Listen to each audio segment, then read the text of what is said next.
Près de 200 000 vues sur Internet, le dernier clip de rap des Truands de la Galère fait le buzz depuis plusieurs semaines.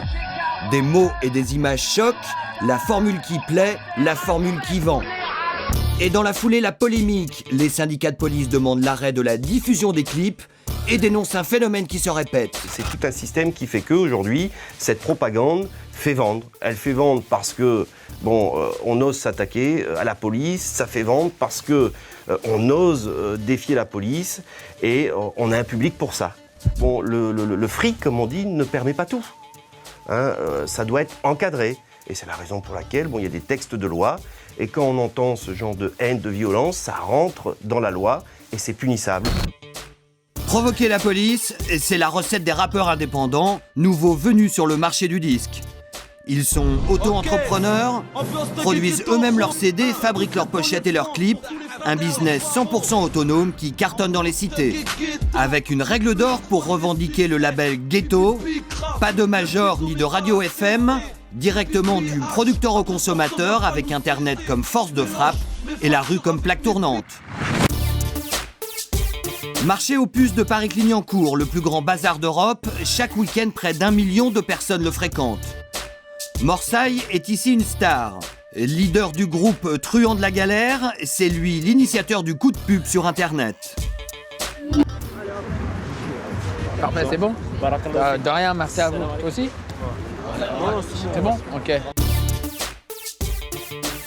Aujourd'hui, le rappeur sort son deuxième album, sa technique de vente, la rue, un concept, le terre-terre. Terre comme territoire, celui des quartiers. Alors, comme tu vois ici, en vente exclusivement aux puces de Clignancourt, indisponible en Fnac et à Virgin. On les boycotte. Je veux dire la vérité, je sais que je peux le mettre en Fnac, je vais peut-être vendre 5, 6, 7 000 CD. Ici, je vais faire les 10 000 faciles. Comment doubler la grande distribution ? Point de départ, un stand au cœur du marché comme Bazarière, avec registre du commerce et marque déposée. Le terre-terre volume 2, la famille. On dort pas, mais on charbonne. Charbonner, labourer le terrain. En première ligne, une armée de vendeurs. Allez, c'est parti les frères, on y va. Démonstration avec Alias, le chef des troupes, qui dès 8h du matin part à la chasse aux clients. Voilà, là on arrive sur notre terrain de chasse, tu vois, le film. Tu vois, tout là. Là on va travailler, là on va bosser sur ce secteur-là. Là, tu es à l'entrée directement des puces de Clignancourt, c'est-à-dire 90% de ceux qui viennent faire leur course à Clignancourt passent par là, tu vois. Pas une minute à perdre, au milieu des vendeurs à la sauvette, l'armée de rappeurs actionne l'opération promo. Ouais, le nouvel album de Morsaille, il est sorti ce matin. Ouais, il est là. Il va arriver tout à l'heure là. Il est sur la route, voilà. Ça c'est les frérots, voilà. Ouais. Truands de la Galère. Ouais. Morsaille, c'est le dieu du rap. Bingo pour Alias. Toute la semaine, il a collé des affiches dans les cités et aujourd'hui, samedi, les ados débarquent en force à Clignancourt. Voilà. On est couleur d'affiches, on est vendeur, on est chanteur, on est comédien, on est tout à la fois. Un peu plus loin, une autre équipe prend en main les ados. Objectif, vendre le maximum de CD, mais aussi d'affiches et surtout de t-shirts.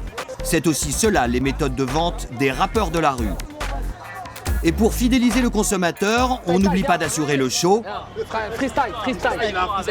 Un freestyle avec d'autres rappeurs, signe de solidarité des artistes du ghetto. T'as tort, on fait monter le score. Comme d'habitude, mon rap prend de l'attitude, mais je garde les pieds sur terre. Sur le bitume de Clignancourt, bat le pouls du business. Fin de la journée, l'heure du bilan. L'opération promo aurait rapporté 3 000 €. Morsaille espérait davantage. C'est bon, t'as vendu avec lui ? Non, j'ai pas encore commandé, mais j'ai bien discuté. Bon, venez. Il le fait savoir. Venez tous. Comment, toi tu fais 100 €, lui il fait 300 €. Le business de la rue est aussi un monde sans pitié. Ça veut dire que t'as pas travaillé. Tu fais quoi ? Tu fais que de draguer des gonzesses. Ah, il me faut des gens qui travaillent, des gens déterminés, des gens qui sont combattants. C'est ça ma devise. Il est gentil, mais il sert à rien. Regarde, il rigole comme un con. Comment mesurer l'impact de ce business parallèle ? L'autoproduction est-elle la nouvelle recette miracle sur un marché en crise ? Pour l'homme aux milliers de disques, Olivier Cachin, ce commerce gagne du terrain. On ne parle pas de vente phénoménale de centaines de milliers d'albums, mais pour un disque autoproduit, si le gars ou le groupe arrive à en vendre 5 000, 10 000, 15 000, on peut trouver ça modeste, mais c'est déjà suffisant pour alimenter une économie parallèle. Ou à 10 000 disques, si on passe par des circuits parallèles, ça va faire un petit peu de bénéfice, en tout cas assez pour faire tourner la machine. Une machine qui peut permettre de décrocher le jackpot.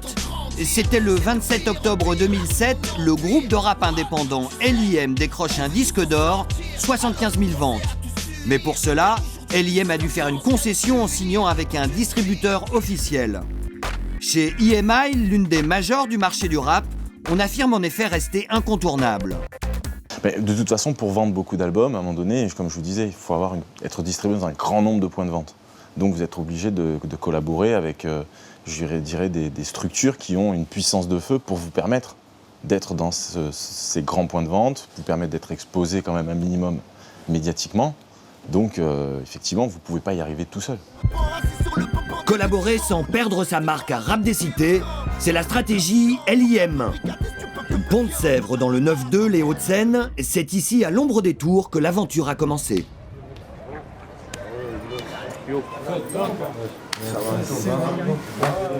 Depuis leur disque d'or, Salim et Zeller n'ont pas quitté le quartier. Voilà quoi, disque d'or, alhamdoulilah, tu vois. C'est pas forcément... Ça fait plaisir. Mais on est toujours au quartier. C'est ici que les rappeurs indépendants ont choisi d'investir. Direction une cave, le groupe s'est offert un studio d'enregistrement dernier cri, ouvert à tous. De quoi rivaliser avec les grosses maisons de production. Toujours la même règle d'or, rester indépendant à tout prix. L'argent du disque d'or nous a permis de réinjecter ça dans nos studios. Et voilà, au quartier, tu vois, on forme des jeunes du quartier à être ingénieurs du son. On fait plein de choses pour notre communauté, en fait, pour le quartier, pour les gens comme nous. On a toujours voulu être indépendant de chez indépendant. Pour tous les groupes de rap autoproduit, indépendance rime avec liberté et système D. Un rap low cost, souvent fabriqué à domicile. Pour les disques de Morsay, tout se passe chez Émile, dans 10 mètres carrés. La lumière, elle est où? C'est ici où qu'on chante. Attends, je vais enlever. L'enregistrement, c'est dans les toilettes, ou comment fabriquer un studio en 10 secondes. Donc c'est vraiment système D, vraiment, on peut pas faire plus discount. Et pour les clips vidéo, Émile assure des tarifs qui défient toute concurrence. Nous, on arrive à faire des clips grâce à des petits moyens, beaucoup de matières grises. Un clip comme ça peut coûter pour un rappeur 1 000 €, dans les alentours de 1 000 €, pas plus. De toute façon, ils n'ont pas plus.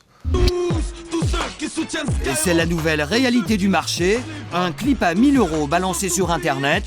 Et si le morceau accroche, alors le big business n'est plus très loin. Tous ces jaloux aux mauvaises pensées, on est toujours excités. Parfois